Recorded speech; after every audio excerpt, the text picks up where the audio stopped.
Bonjour à toutes et à tous, j'espère que vous allez toutes et tous bien. Ravi de vous retrouver sur le plateau de la matinale en ce mardi 6 février 2024. Voici les titres durant cette demi-heure. Nous parlerons de la venue de l'eurodéputé Les Républicains François-Xavier Bellamy qui était du côté des Sables-d'Olonne. Il a rencontré hier les pêcheurs. D'éducation, le campus pro du Coteau ouvre ses portes de ses CFA vendredi et samedi à La Roche-sur-Yon. L'occasion d'en savoir plus sur les formations proposées et les nouveautés, mais aussi de cette conférence qui a eu lieu samedi et qui était organisée par l'association de la Vendée aux grandes écoles. On y approche doucement mais sûrement. Nous sommes à 9 mois ou presque du coup d'envoi du Vendée Globe Acte 10. Ce week-end, nous sommes allés à la rencontre de Benjamin Dutreux à la FNAC à La Roche-sur-Yon pour une séance du dédicace du livre autour des océans. Nous parlerons également de boxe anglaise aussi avec le portrait d'une adolescente première vendéenne qui participera au championnat de France. Il y aura le plus de l'info, la chronique asso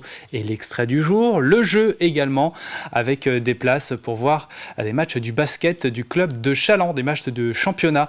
Un gagnant en remportera 2 places. Il y a la question qui va arriver et le deuxième indice pour vous aider, bien entendu. Avant tout ça, les prévisions météo du jour, avec le ciel vendéen qui est gris dès ce début de journée. Au lever du jour, nous comptons de 10 à 11 degrés environ.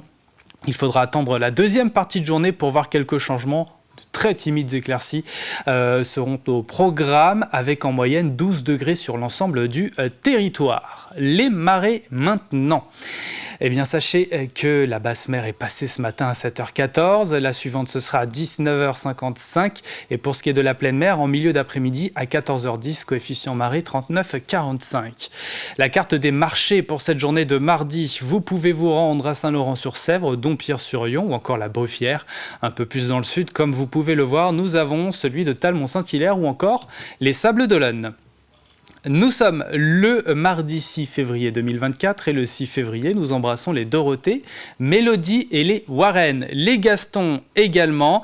Et ça tombe bien puisque c'est la journée mondiale sans téléphone mobile aujourd'hui, en référence à la chanson de Nino Ferrer. Je ne vais pas chanter, vaut mieux pas. Le mode d'emploi est radical, ne pas utiliser son portable, donc ce 6 du mois de février, pour savoir quelle relation on entretient avec son appareil. Cette journée existe depuis 20 ans. Coup d'œil vers le ciel pour vous dire que le soleil va se coucher ce soir à 18h16. Voilà pour les quelques infos pratiques. Place au journal.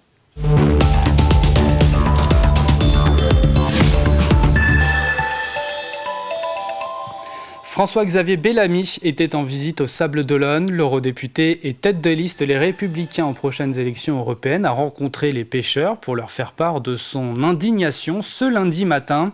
Une situation absurde, dénonce-t-il. Les détails dans ce reportage de Colline Davy. Les bateaux sont à quai et les pêcheurs en salle de réunion. Depuis le 22 janvier et pour 1 mois, la filière est en arrêt forcé. Une décision du Conseil d'État que regrettent ces pêcheurs. Il n'y a rien qui avance. On a emmené des scientifiques, on a emmené en mer, on a tout, on a mis les dispositifs anti-dauphins, on a tout mis et ça ne sert à rien. Mais le problème, c'est que c'est quand même le contribuable qui paye, quoi. Il y a 17 millions d'appareils sur les bateaux qui ont été mis pour rien, pour laisser les bateaux le long du quai. C'est plein, la pleine saison de sol, de merlu, de bar, c'est 40% de notre chiffre d'affaires, quoi. Aussi bien pour nous que pour les criers, que pour les marieurs, hein. Tous les bateaux arrêtés, 400 bateaux, 450 bateaux arrêtés sur la côte, c'est énorme. Économiquement, c'est énorme. À ce mois de fermeture s'ajoutent des quotas en baisse, une taxe carburant en hausse et des aides parfois pas encore versées. Et il y a toujours quelque chose. Tout le temps, il y a toujours quelque chose qui se rajoute. Présent à cette réunion, le député européen François-Xavier Bellamy a rappelé son soutien. Il est membre de la commission de la pêche au Parlement européen et souhaite faire reconnaître un statut de filière stratégique. Il faut que la pêche soit reconnue comme une filière stratégique dans la loi française. Le Premier ministre a repris notre proposition. Pour l'agriculture, il faut qu'on intègre la pêche. Parce que quand la pêche française, qui est celle qui respecte les exigences environnementales les plus importantes au monde, quand la pêche française s'arrête de travailler, c'est pour offrir des parts de marché à une pêche qui vient d'ailleurs et qui est bien moins disante sur le plan environnemental. Une annonce bienvenue pour l'ensemble de la filière et son représentant régional José Jounot. Tous attendent maintenant des actes. On veut vraiment que les discours politiques tels qu'on les entend, souveraineté alimentaire, souveraineté à tout crin, ça passe de tous les côtés. Mais si vraiment on veut une souveraineté Il est grand temps que la France fasse voir à l'Union européenne, qui a toujours une pêche artisanale et industrielle, j'insiste bien, avec un savoir-faire, où les pêcheries sont plutôt vertueuses, je crois, que les stocks du golfe de Gascogne, mais pas que, vont bien mieux qu'ils n'ont été. C'est vrai qu'il y avait un souci.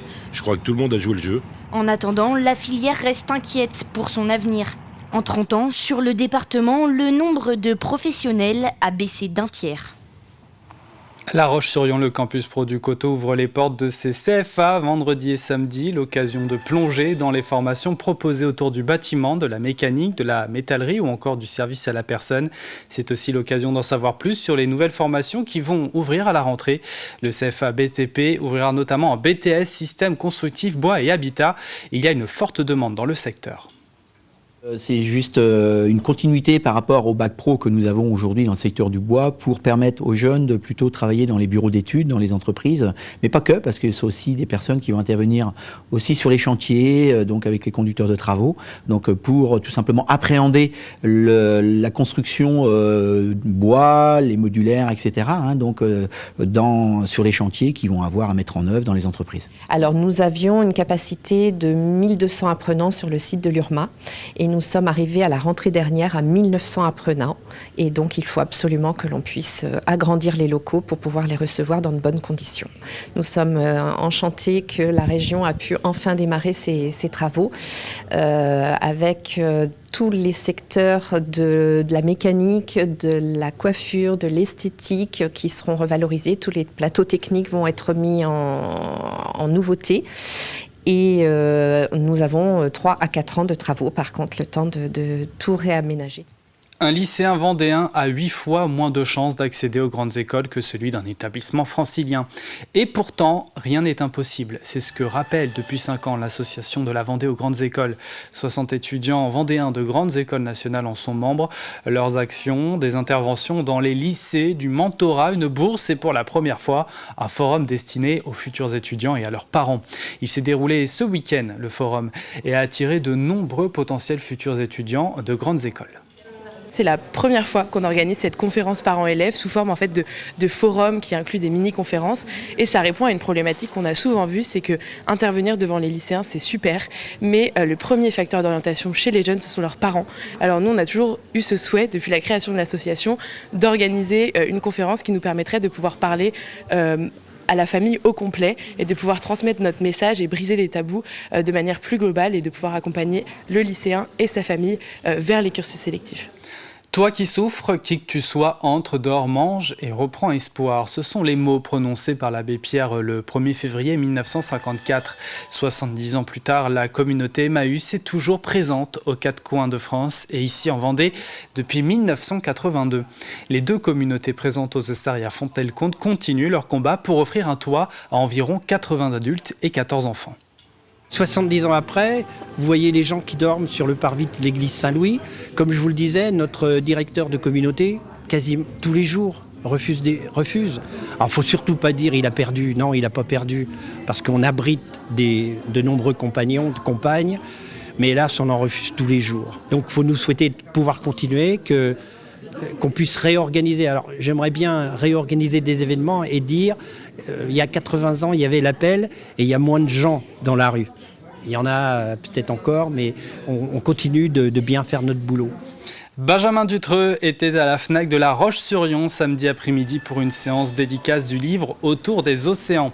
Cet ouvrage offre un aperçu du tour du monde en équipage avec son lot d'aléas et de défis. Un avant-goût de Vendée Globe pour le skipper qui fait partie des candidats au départ le 10 novembre. Entre 2 Vendée Globe, pour se préparer au Vendée Globe, il n'y a pas que du Vendée Globe, il y a aussi plein d'autres courses, il y a plein d'autres histoires. Il nous arrive des moments avec plein d'émotions, des moments avec des galères, des moments de réussite.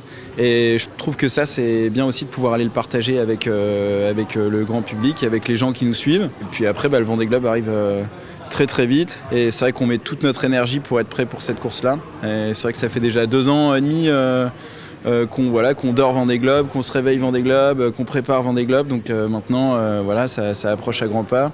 C'est notre objectif principal des 3 dernières années. Donc on est chaud. Je cherchais un cadeau pour les 70 ans de mon papa, qui est né un 3 février. Donc voilà. Et j'ai trouvé que c'est l'occasion de voilà, de faire un petit clin d'œil, quoi, vu qu'il habite à Olonne-sur-Mer. C'est un hasard, je ne pensais pas venir à la FNAC aujourd'hui. Et je suis tombé par hasard sur Benjamin Hutreux. Et vu que je suis de Talmont aussi, je suis de près dans ses aventures depuis quelques années maintenant. Et donc j'ai voulu prendre un livre pour moi, et comme ce soir c'est l'anniversaire de mon père, je vais prendre un livre pour son anniversaire aussi, comme ça chacun a son livre. On est venu tout à fait par hasard parce qu'on cherchait un livre pour l'anniversaire de mon fils. Voilà, et quand on a vu le livre, ça nous parle. Les océans, les bateaux, voilà, c'est quelque chose qui nous intéresse et la planète nous intéresse aussi. C'est impressionnant de voir des personnes partir, pas à la découverte, parce qu'il y a des choses qu'on a découvertes, mais partir comme ça aussi longtemps sans vraiment savoir ce qui va leur arriver, je trouve ça impressionnant. L'occasion de vous rappeler que la course du monde en solitaire, c'est dans quasiment 9 mois. Le Vendée Globe présente aujourd'hui à Paris ses engagements environnementaux en faveur de la recherche océanographique qui mobilisera le monde de la voile. Nous y reviendrons demain matin. Du sport à présent et de la boxe anglaise avec une espoir du ring chalandais, Melissa Leonetti. Elle est la première jeune fille de Vendée à aller au championnat de France. À seulement 15 ans, elle rêve de décrocher la ceinture. La demi-finale et la finale se joueront le 17 et 18 février. Elle est pour le moment invaincue. Mathis Pires a assisté à un de ses entraînements. Entraînement intensif, échange avec des partenaires d'entraînement. Que ce soit des hommes ou des femmes, Melissa n'a peur de rien et est bien décidée à décrocher la ceinture de championne de France. 1, 2, hop, là, d'accord, allez. Des fois c'est assez embêtant parce que le fait de tout le temps combattre contre des garçons et qu'en compétition on tombe sur des filles, c'est pour ça que mes entraîneurs ils font venir des filles des alentours pour que je puisse boxer contre des filles. Mais sinon c'est pas vraiment un gros souci, ça me dérange pas plus que ça. Elle s'entraîne sous les yeux de sa famille qui sont à fond derrière elle et la suivent dans tous ses déplacements. Et même à la maison, l'entraînement continue jusque dans l'assiette. On se fait le poids, beaucoup de pâtes aussi pour la forme. Et il faut arriver après à trouver le poids d'équilibre en fait. Et selon si elle a grossi ou maigri, on ajuste l'alimentation en fait. À quelques jours des demi-finales qui se joueront le 17 février prochain, il faut éviter à tout prix les blessures, alors pas plus de 45 minutes d'entraînement. Pour les championnats de France, c'est simple. On fait un échauffement de 20-25 minutes, on fait du shadow sur 4 ou 5 rounds, et puis on fait du sac sur 4 ou 5 rounds aussi, et on peut finir à la palette. Donc l'entraînement ne dépasse pas 45 minutes. Pour une petite de stage là, on ne dépasse pas les 45 minutes. Pourquoi ? Parce que déjà les jeunes, et puis c'est des exercices qui sont très intensifs. Encore ? Envoie le bras arrière. Oui, c'est pas assez tendu. On la préserve, parce que si on les laisse faire, ils s'entraîneraient de trop. Et le surentraînement, ça amène la blessure. Donc c'est là qu'il faut aussi les réfréner. À cet âge-là, ils ne veulent pas s'arrêter. Si on les laisse faire, ils sont capables de faire 1h30. Et ça, c'est pas bon. Après, on va à la blessure. Donc il faut la préserver. Si elle veut aller loin, il faut la préserver. En cas de victoire, Melissa jouera la finale dès le lendemain, sous les yeux des sélectionneurs de l'équipe de France. Une opportunité en or pour faire décoller sa carrière, elle qui rêve de suivre les pas de son idole, Estelle Yoka. Le Grand Prix Meule Bleu revient pour une Golden Edition 10 ans après sa création. La course de mobilette créée par Philippe Mindron à destination des entreprises s'ouvre désormais à un plus large public. Des apprentis seront notamment présents. C'est le cas d'une dizaine de jeunes placés de la maison d'enfants à caractère social de Challans. J'aime bien rouler sur les 2 roues et puis j'ai jamais conduit de mobilette depuis que j'ai le BSR. Et c'est pour aider les handicapés et tout. Du coup j'aime bien, j'ai trop hâte. En fait les mobilettes ça m'a toujours donné envie en vrai. Et aussi j'ai envie de participer pour aller au Mans aussi.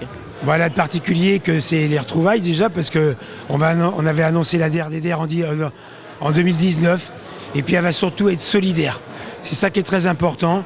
Voilà, on souhaite embarquer 1000 mobilettes, dont une centaine pour les personnes en situation de handicap. Et le Grand Prix Meule Bleu se déroulera les 13, 14 et 15 septembre sur le circuit Bugatti du Mans. Voilà pour l'essentiel de l'actualité. Voici maintenant les prévisions météo détaillées du jour. La matinée débute sous un ciel gris.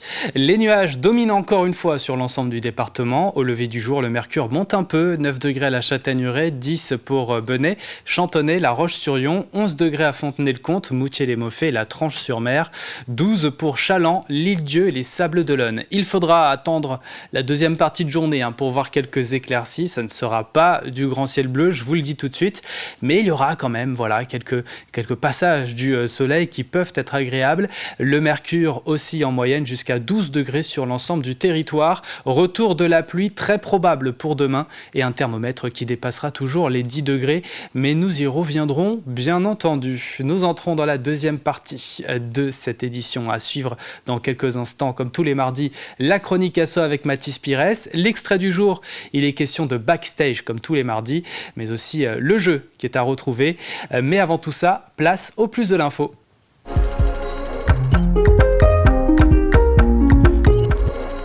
La deuxième édition du salon Emploi, Saison et Formation aura lieu à Fontenay-le-Comte le 16 février prochain. Une soixantaine d'entreprises seront présentes pour rencontrer des demandeurs d'emploi.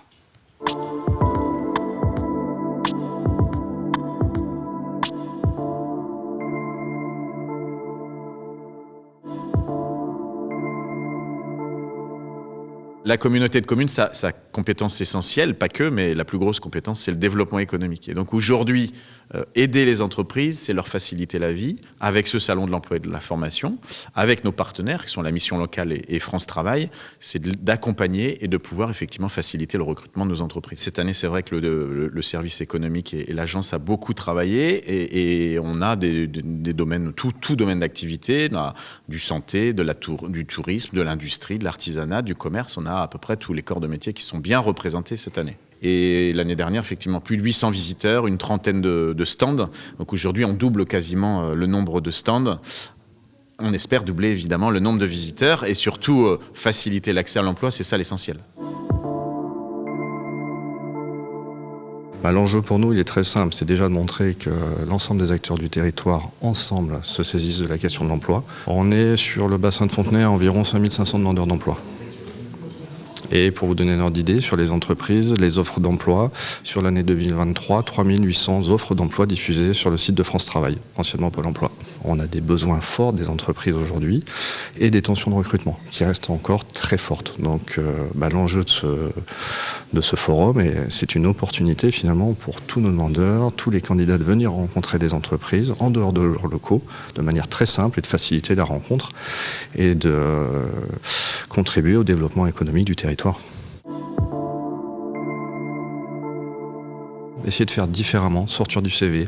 On va avoir un stand autour de ce qu'on appelle la méthode de recrutement par simulation, qui va être des tests sur les habiletés. C'est-à-dire qu'on n'est plus du tout basé sur les CV, on fait des exercices et là on va chercher l'habileté qui sera la plus utile pour l'emploi qu'on pourrait occuper. Donc ça peut permettre à certains de se reconvertir et ça va permettre aussi aux entreprises d'aller rechercher des candidats différemment. On va animer un nouvel atelier qui sera un atelier découverte des métiers au travers des casques à réalité virtuelle, découverte des métiers par le geste. Donc les métiers de maçon, d'agent de service et d'employé de commerce seront mis à l'honneur.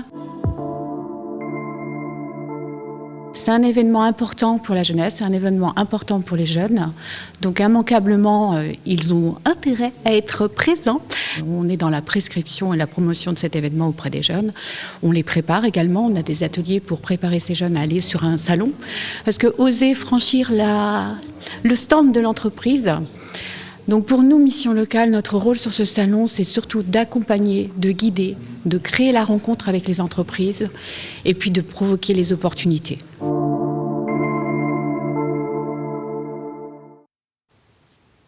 Et voilà pour le plus de l'info à retrouver sur TV Vendée ce mardi, mais aussi sur notre site internet. Avant de passer à l'extrait du jour, je vous propose de poursuivre avec la chronique asso.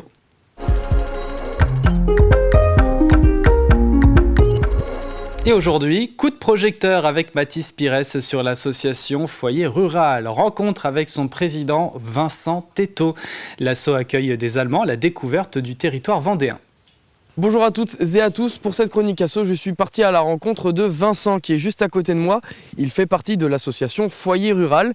Ils accueillent cet été plusieurs familles bavaroises. Bonjour Vincent, est-ce que vous pouvez m'expliquer en quoi consiste votre association ? Bonjour, donc notre association existe depuis les années 85-86. Donc suite au premier président qui était à l'école à la Motte-à-Char, Joël Caillot, il a organisé, l'école de la Motte-à-Char a organisé un échange avec la Bavière Et suite à ça, lui-même a organisé un voyage en Bavière avec le foyer rural de Saint-Martin-L'Art, la commune de Saint-Martin-L'Art. Voilà. Donc en 1987, ils sont venus les premiers. En 88, on est reparti là-bas. Tous les ans, on faisait l'aller-retour là-bas, chacun notre tour. Et donc, depuis les années Covid, on avait stoppé l'échange. Et là, c'est la première fois que ça reprend, depuis 2018. Et donc, depuis 87, vous accueillez des familles bavaroises, mais quand vous les accueillez, qu'est-ce que vous faites ? Voilà, donc la semaine où on reçoit les amis bavarois, il faut faire bien entendu le programme. Donc, au programme, notamment le Puy du Fou, ça c'est incontournable, à chaque fois ils nous le demandent. Et sortie sur la côte vendéenne, on fait une nuit également sur la côte vendéenne en camp. Et sinon, on visite des entreprises et on trouve des animations pendant les 10 jours qui sont là, quoi. Tout le monde peut recevoir, il suffit de s'intéresser déjà et participer surtout durant la semaine où ils sont là. Et donc pour l'instant, il nous manquerait 2 ou 3 familles d'accueil. Il nous en faut une dizaine, quoi, de familles d'accueil. Et maintenant, l'habitude se fait et on n'aura pas de problème d'ici le mois d'août à trouver ces familles, il me semble. Bon, eh bien, vous l'avez entendu maintenant, Vincent vous appelle à venir accueillir ces familles bavaroises cet été pour passer du bon temps. Si vous êtes intéressé, je vous mets un lien juste en bas de votre écran. La chronique asso est terminée. On se retrouve la semaine prochaine. Au revoir, Vincent. Allez, au revoir et merci d'être venu nous voir. Et vous l'avez compris, cette association recherche des bénévoles. Vous avez maintenant toutes les informations nécessaires pour la soutenir. Cet asso, restez avec nous. Le jeu arrive avec le 2e indice dans quelques instants. Mais avant, c'est parti pour l'extrait du jour.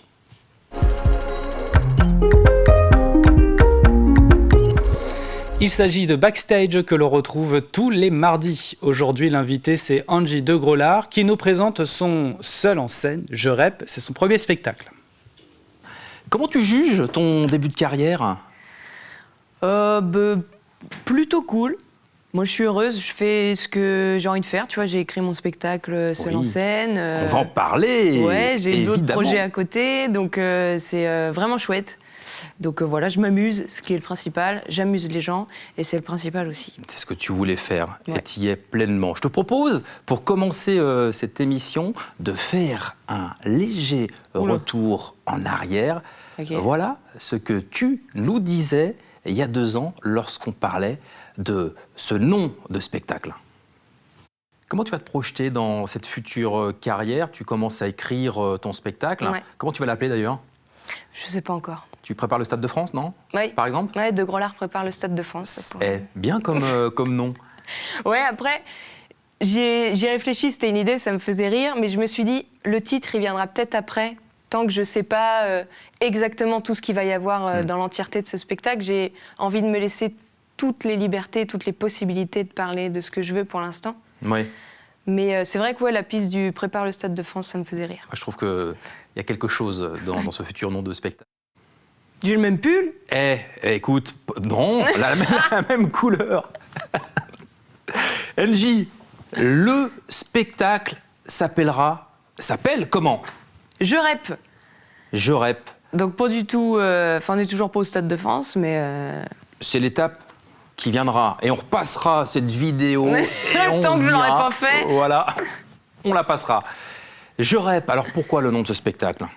Je Rep par rapport à Pierre Rep, humoriste des années 60-70, qui bafouillait, qui a initié l'art de la bafouille, comme tu l'as dit tout à l'heure à l'entrée.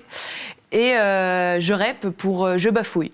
J'en ai fait un verbe, parce que c'est souvent rigolo, je trouve, ceux qui ont marqué les esprits dans le monde du spectacle ou du cinéma, on va dire tu fais un truc à la Pierre Richard, à la De Vos, enfin tu sais, ça devient des noms en fait qu'on utilise comme ça. Donc moi j'ai réutilisé ça parce que Rep il est un peu moins connu. Je me suis dit je Rep. Et numéro à retrouver dans son intégralité aujourd'hui sur TV Vendée. Avant de marquer une page de publicité et nous quitter, place au jeu.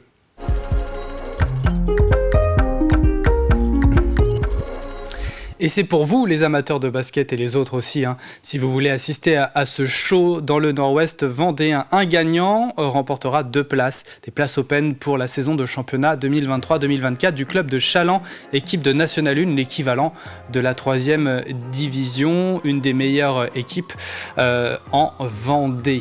Mais il y a cette condition, c'est de répondre à cette question. La voici, quel est le sujet évoqué dans le film 14 jours pour aller mieux, dont l'avant-première a eu lieu le 23 janvier dernier au Cinéville de La Roche-sur-Yon. Voici donc le 2e indice. Ce terme est apparu dans les années 70. Vous avez les images pour vous aider, en plus des indices que vous retrouvez sur notre site internet tvvendée.fr. tvvendée.fr, c'est là aussi où il faut jouer. Bonne chance à toutes et à tous. C'est la fin de cette matinale. Merci de l'avoir suivi. L'info revient à 12h30 avec Diane Delangle. Passez une excellente journée sur TV Vendée.